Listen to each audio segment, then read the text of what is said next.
Yeah, well, my name is Fabien Accominotti, and I am an Assistant Professor of Sociology at the University of Wisconsin, Madison. Uh, I am mostly, in terms of my research interests and focus, I'm mostly a sociologist of culture, an economic and organizational sociologist, and historical sociologist to some extent.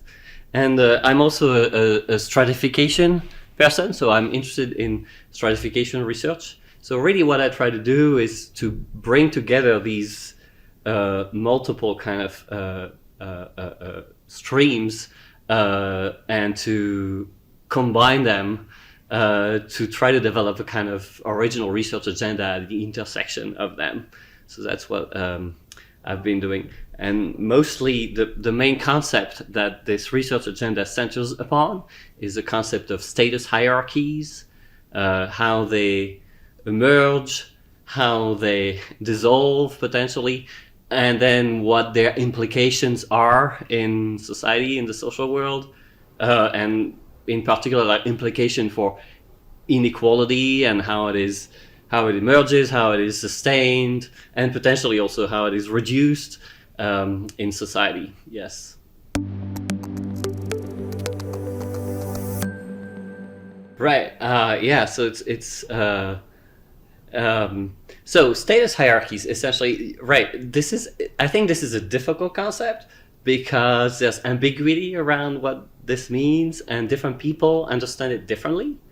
So I think, to me, very basically, to define status hierarchies, I start from a definition of status. And status is essentially the value other people accord you in a certain social setting, or social world or group. And status is this important dimension of social stratification. So, it has been theorized as being, one of the key dimensions, going back to Max Weber, one of the key dimensions of social stratification alongside class, power, and then status. So it's kind of, but it's an interesting dimension of social stratification because it's the one that you receive from others. It's not something that you have to yourself, your status. It's something that is entirely contingent on other people giving it to you. And so this is my definition of status, and from there you get a definition of status hierarchies, which to me mean, if status is the value other people accord you, status hierarchies to me are sets of relations of superiority, equality, or inferiority that people perceive among others. So this is a definition of status hierarchies that really takes seriously the notion that status comes from the outlook that other people have on you. And then status hierarchies is this outlook, except not just on one person, but on a population of people. And how do we see populations of people as more or less valuable relative to one another? So really, a status hierarchy is these relations of superiority, inferiority, or equality that people perceive among others. So it's really, my definition of status hierarchies, I think, it's a very cultural construct. To me, a status hierarchy exists in people's minds. So it's the way I perceive a set of entities out there.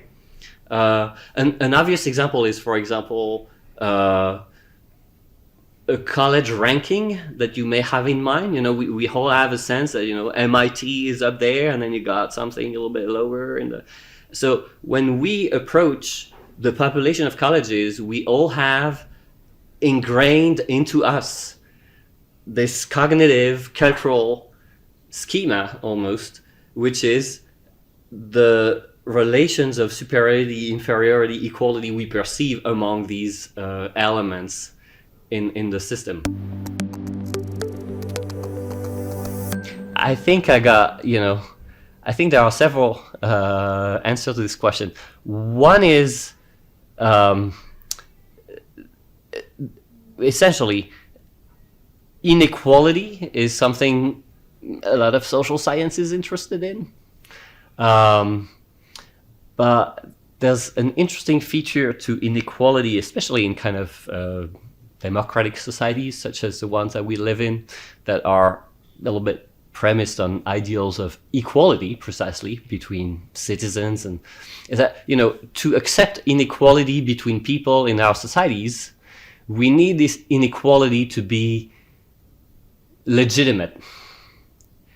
So essentially, people, we will accept that people actually get different rewards if we see them as unequally valuable, right?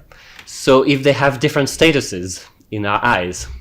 And so to me, studying status hierarchies and their consequences on inequality, it's really about studying the conditions for the legitimacy of inequality in democratic societies. And so understanding where this kind of backup to inequality, this legitimation to inequality comes from in status terms, and, you know, how the status hierarchies that we have in our minds justify, legitimate inequalities in rewards, in outcomes between the different kind of elements or members or incumbents to these hierarchies. So my approach is a little different, and this is where it takes the notion of status hierarchies more seriously. And it argues that if we also think about status hierarchies and we turn them into an object of study, then it becomes possible to observe how these status hierarchies vary. And for example, you know, some of these status hierarchies can be clearer or more ambiguous. So it might be clearer or more ambiguous whether some people are superior or inferior to others in a hierarchy. These hierarchies could be more rigid or more fluid. So you could have hierarchies that are in flux, so more fluid, because, I don't know, the criteria for evaluation change a lot over time. You could have hierarchies that are more rigid, because the criteria don't change that much, and as a consequence, people have pretty set positions in the hierarchies. You could have hierarchies that are, you know, you can imagine multiple dimensions in which these hierarchies vary. And so my approach to the issue of status hierarchies and inequality is to say that, you know, the way these hierarchies vary, their properties as hierarchies, are they clear, rigid, and so on and so forth. This also has consequences for inequality, but not exactly in the same way as the traditional approach where your status position determines how much you're going to get compared to the status position of someone else. But what I'm saying is that hierarchies that have certain properties are going to tend to generate greater levels of inequality at the system level between the incumbents of low versus high positions in these hierarchies.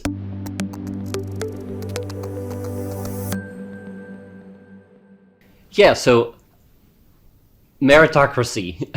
I think in a way meritocracy is a little bit the ultimate status hierarchy in modern societies. You know, it's essentially a status hierarchy that we create, so we attribute different values to different people based on their merit or their achievement or an assessment of these.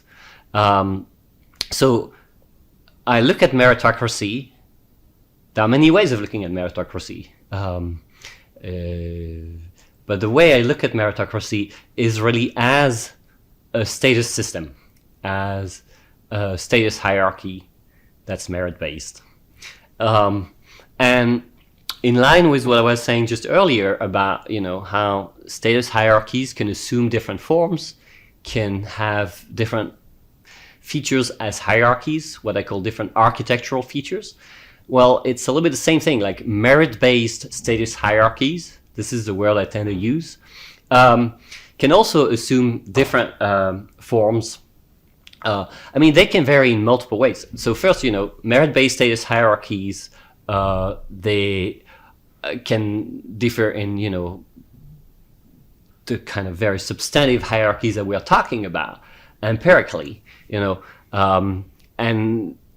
we might actually sometimes have the idea that meritocracy, merit-based status hierarchies apply to mostly education, and that meritocracy is essentially what happens early in life when you get an education, and that determines essentially what kind of occupation, job you're going to be able to get later in life.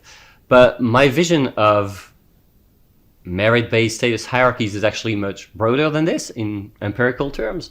So, for example, a kind of ranking of employees based on their performance at a firm creates a merit-based status hierarchy, creates precisely a system of relations of superiority, inferiority, or equality that you perceive among employees based on some achievement or some merit or some performance that you can measure and evaluate.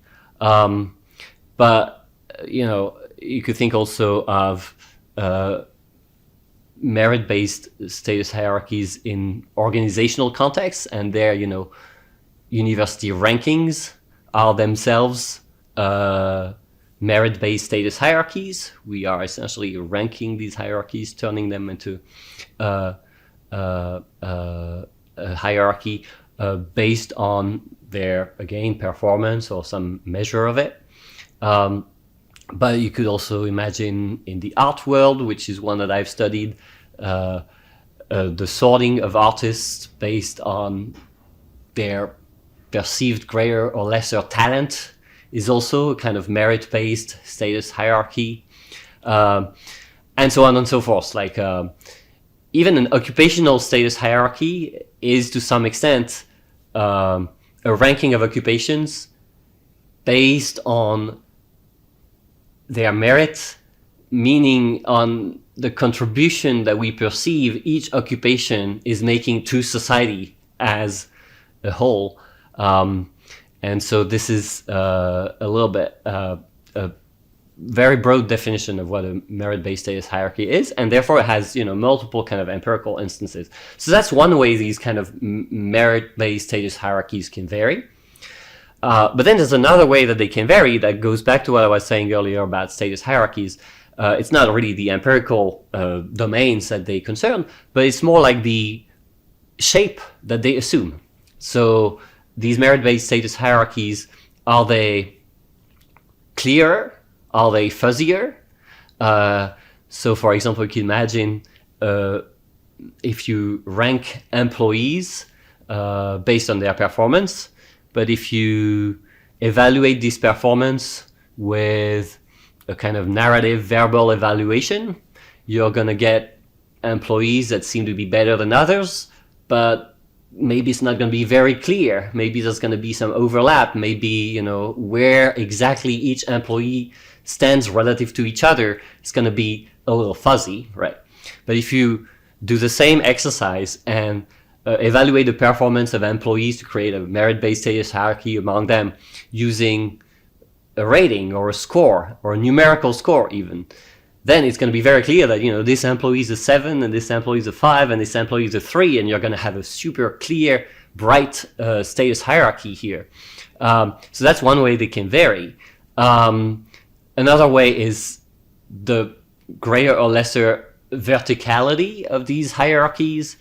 So for example, a hierarchy is very vertical when it creates really sharp divides between different groups in the hierarchy, almost like little castes that are ordered, but that seem to be a little bit impervious to one another, like a caste system pretty much. So you can imagine, tier systems that have these sharp breaks between the top tier, the middle tier, and the bottom tier. This is very vertical hierarchy. You could have hierarchies that are more horizontal because they insist more on the continuity of the distribution of merit or performance in the hierarchy. So for example, I think a ranking is a little bit like this.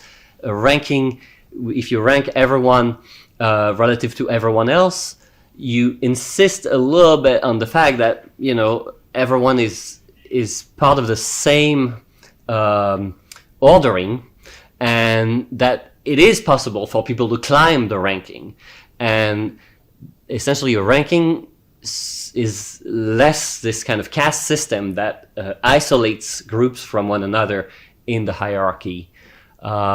And then the other kind of key dimension that I see in how these merit-based status hierarchies might vary is their greater or lesser rigidity or fluidity, which we were already talking about earlier. So a hierarchy is going to be very rigid. So this is a dimension that has to do with temporality and how hierarchies evolve over time. And the hierarchy is going to be very rigid when individuals do not move around too much in the hierarchy over time. And it's going to be more fluid when they do.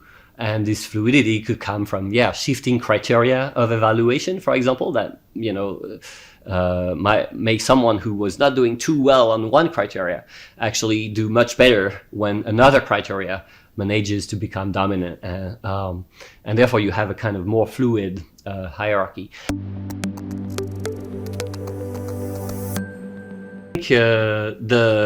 One of the policy there's a direct kind of policy implications of what I do, which is because I show that hierarchies that are more reified tend to generate more inequality at the system level between individuals at the top and individuals at the bottom, or individual in higher positions and lower positions in the hierarchy. There's a very direct kind of policy implication, which is if you want to reduce essentially the level of merit-based inequality that merit-based status hierarchy generate, well, you want to adopt less reifying evaluation systems that don't produce as reified merit-based status hierarchies.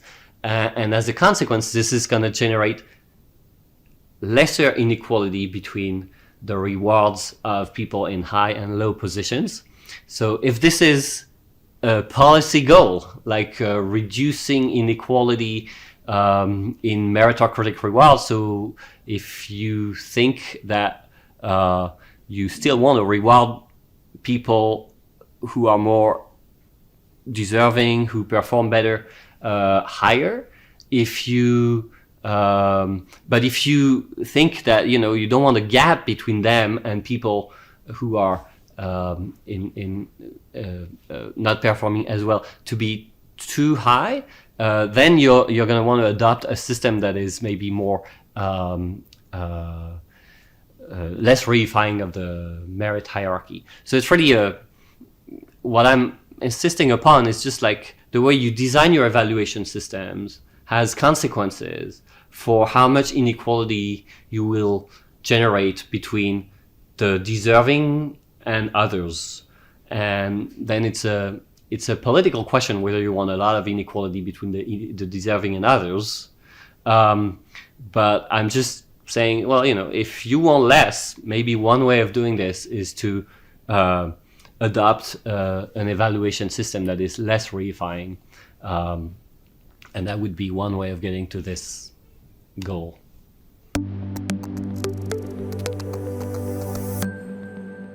I have to say, what I'm going to say is not based on actual research on my part, so it's more speculative.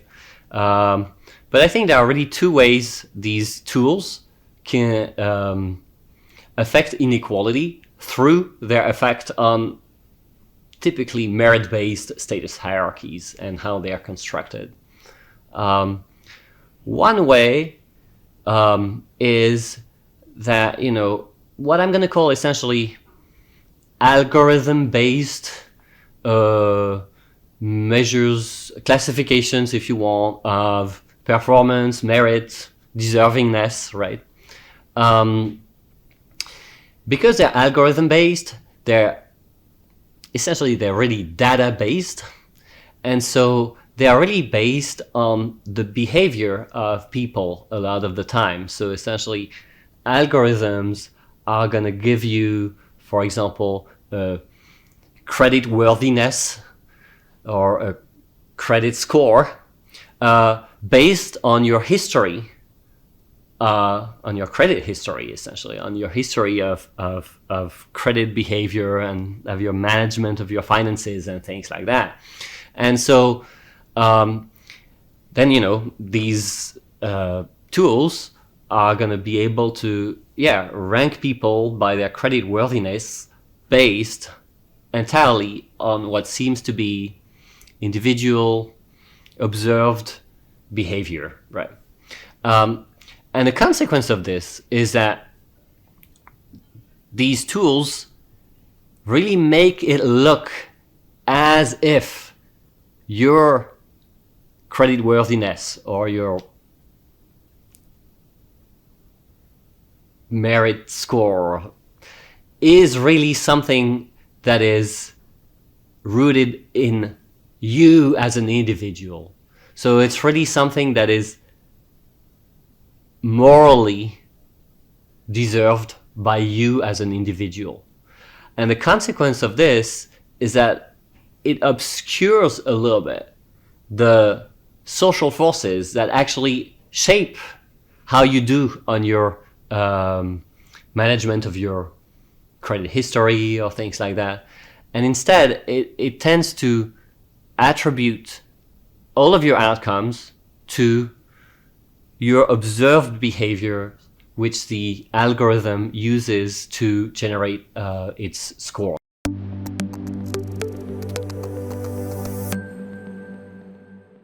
I mean, when I read your question, I almost wanted to turn it on its head, because I was like, to me as a sociologist, so I don't experience the same thing as you do, obviously, but I've got a feeling that actually a lot of what is being done in B schools or in management departments is very useful to us, because actually it's taking care or focusing on issues that sociology has tended to neglect over time. And I'm mostly thinking of issues of organizations and issues of work. So it looks to me as though a lot of the sociology of organization is now done in org science quarters and decreasingly in sociology departments. And similarly, that sociology departments are not so focused on work, but that there is work on work in management departments, business schools. So I think sociology is a little bit unique because it's this old discipline with this core of old, deep questions that are always going to be a little bit relevant, and that it's always possible to draw upon. And even as sociologists, this is also what we do, you know, going back to the classics and finding some ideas there and drawing upon them to try and generate some kind of new thinking on any specific social world, including organizations, markets, and so on and so forth.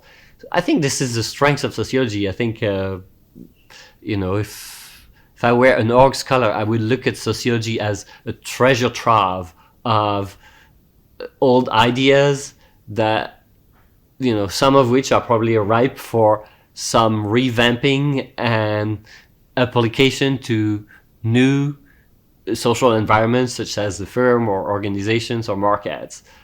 And yeah, there's no shortage of these old, deep ideas, I guess, in sociology.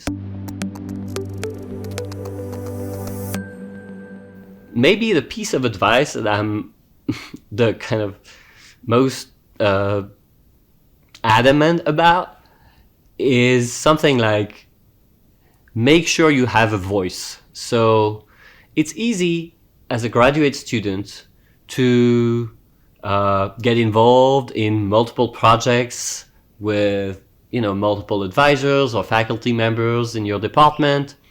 And it can feel reassuring because you feel like you're doing a lot of stuff, you're learning a lot of stuff from a lot of other people, and you may get publications out of this.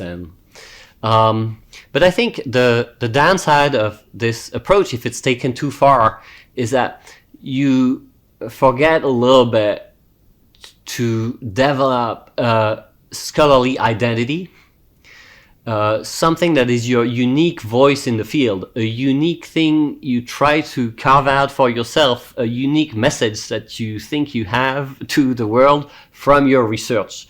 And I think, it's fine to, and it's actually useful and great to do multiple projects, but it's always useful for grad students to think, okay, how do they intersect? And what do I have to say about this intersection? What unites all the different projects I've been working on, and actually make them all necessary and make them all feed a specific message that is uniquely mine. And then also there's another piece of advice which is totally unrelated, but which is to be, that's worked well for me, to be methodologically very open and eclectic, and to not refrain from exposing yourself to new methods.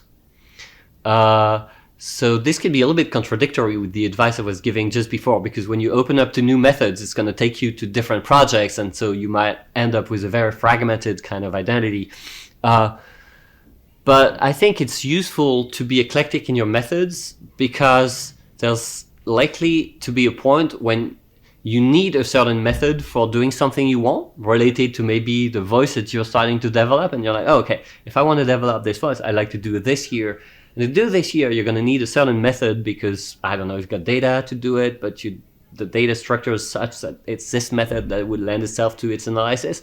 And so it's useful to maintain this kind of awareness of the methods that are available out there, to be able to quickly move into a project that you think is useful at one point in time for your career, and to have to be, you don't need to be an expert in each method at each point in time, but you need to have a kind of rough knowledge of what methods are available, and to be able to quickly specialize and develop skills in one method if you need this method for a project you're doing.